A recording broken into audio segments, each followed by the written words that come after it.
Recently, I had a thought. Why was Rabbit Hole everywhere?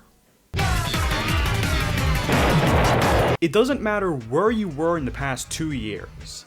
If you were some random denizen of the internet, you were bound to get jump scared by precious memories. I want to tell you the story about how Miku put on a bunny suit and made the world hers. At least for a few months. On May 19th, 2023, Rabbit Hole was released to the world by Deco27.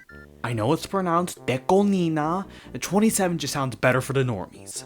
He's known for being one of the OG producers in the Vocaloid world, and is still loved to this day because of his kooky style. For the past 15 years or so, he made your average Miku songs, and occasionally collabed with Hololive and even made music for big anime. But then, Rabbit Hole shocked the world, because whoa, Miku's in a bunny suit! Before I analyze everything, I must give a content warning because this song is a wee bit on the Shrexual side. In the beginning, Miku asks if, "You wanna be a smitten mitten until the day you die?" Basically, she's suggesting that you're a sad, strange little virgin who's going to die alone. But she presents another way. The way of love blah blah blah blah blah blah blah. Throughout the song, she plants the seeds of this love into the listener's ear. There was an opportunity to leave, but the listener was tempted by her, so the door was shut. Thus Miku began the fun. A bad dance, a pop cuddle snuggle.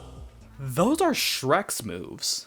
Now, the listener is falling down the rabbit hole of this love that Miku is addicted to, and they might even begin to enjoy it as well. Sure, you may fall in love with your beloved partner in which you would love to spend the rest of your life with, but who cares? If you feel lonely, play the hookup Wheel of Fortune and find someone else. However, a side effect of this love is that you will feel empty shortly after the fun time effect wears off. So, you would go off searching for more randos to fill the gap in your heart. You can see what I mean by your handcuffs, where one of the cuffs are open. Latch on to one man, let him go after you're bored of him, grab onto another, rinse, and repeat. The end of the song emphasizes that Miku and the listener are going to continue to fall down, submitting into the cycle of love. Calm down, we're even Steven. Come on and love this rabbit hole even more, pretty boy.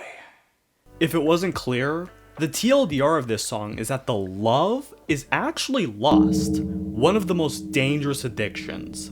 You could argue that Rabbit Hole is a commentary on society and modern romance, and I would have to agree to an extent. I can't really comment on the romantic relationship part, so instead, I lean more into the side of Rabbit Hole being a warning of indulging too much in the pleasure, which can apply to anything really. You get tempted, become addicted, and you never leave your prison. Oh wait.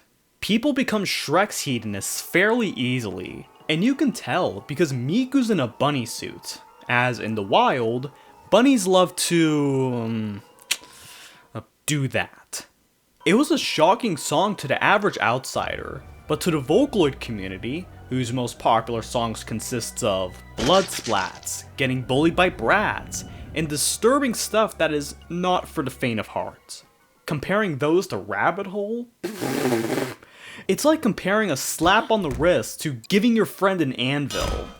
To be completely fair, this song makes my ears bleed in joy. Like, yeah, you turn it up higher, yeah, oh yeah.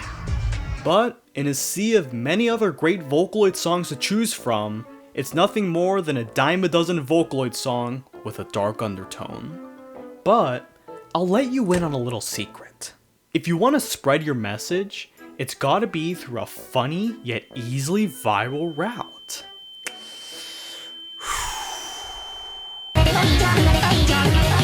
Ladies and gentlemen, the channel cast station effect. Basically, anything this guy animates goes super duper viral. Ooh. On February 17th, 2024, Channel Cast Station released Pude Pude on YouTube and Twitter, the title of a fan animation for Rabbit Hole. It blew the heck up. It was bouncy, colorful, simple, and it was formatted in the 9:16 style, which made it perfect for TikTok memes. TLDR, Rabbit Hole is now on super steroids. I remember seeing those animation memes of replacing Miku with your OC or whatever character is popular nowadays, dancing on the pole, and that's because Cast Station actually released the original After Effects animation file on his Pixef page. Good idea? Well, they typically go from innocent and wholesome. Then the phone transition happens, and they become bunny. People sent these memes to each other as a little rickroll of sorts, like a bunny popping out of the burrow to scare you. Now, Rabbit Hole has taken over the world. Many have noticed that Deco27's been going on a sexual song drive as of late. I mean, one of his most recent songs is titled Funny? Maybe. No. Did it ruffle some feathers? Oh heck yeah it did. There was some big news in the anime music sphere today. Recently, Rabbit Hole by Hatsune Miku has stirred up some controversy in the TikTok world. And this is because Miku is spotted wearing a bunny suit, which is highly controversial in certain parts of the world. The song has highly inappropriate lyrics for someone who, frankly, I don't even know how old they are, but they might be young, which is bad. Does this mean that the Vocaloid company is secretly rizzing up Miku for a potential wedding with Kaito? Leave your thoughts below. Ooh, the bad stuff.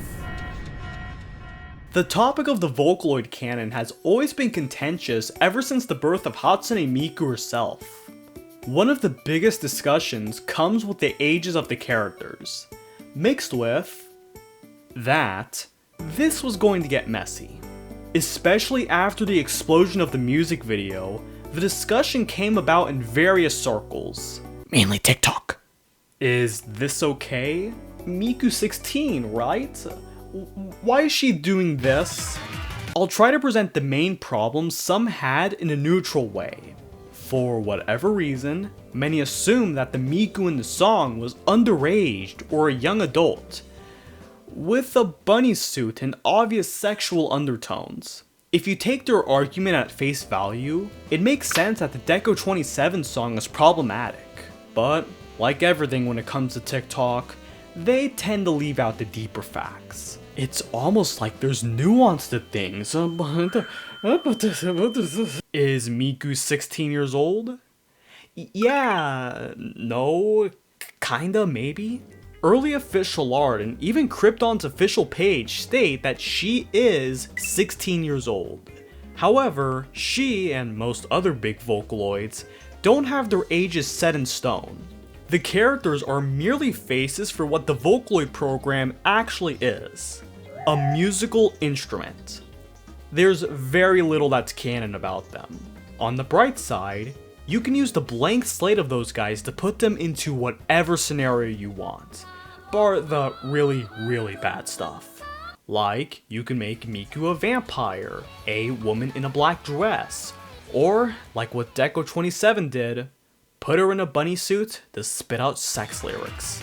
I'm a little conflicted on this issue because I can't really find any other official sources that definitively support or are against the 16-year-old argument.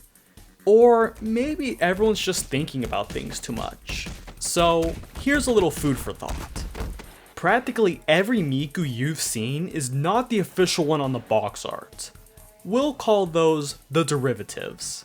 If the derivatives exist in their own separate universe in between songs, with different personalities, different outfits, and, dare I say, different ages, surely, wouldn't that mean that the Rabbit Hole Miku is separate from the one on the box art with the canon age? Honestly, I kinda wanna hear your thoughts on this, because I haven't really heard of this phenomenon in any other fandom. Play with this argument in the Toho and Danganronpa fandom, and... But regardless, I would argue that even having the discussion in the first place was a good thing, as it was a sign that more Vocaloid fans were joining the fandom, thus spreading the curse of Rabbit Hole even more. At least until other songs took over. Rabbit Hole was just your average song that became super duper popular thanks to a fan animation by a guy with a lot of power. And uninformed TikTokers. Lots of them. Whether or not it's a good thing is completely up to you. I'm in the camp of, I personally think it's a good song to listen to while surfing on top of your car. Hi. Fuck.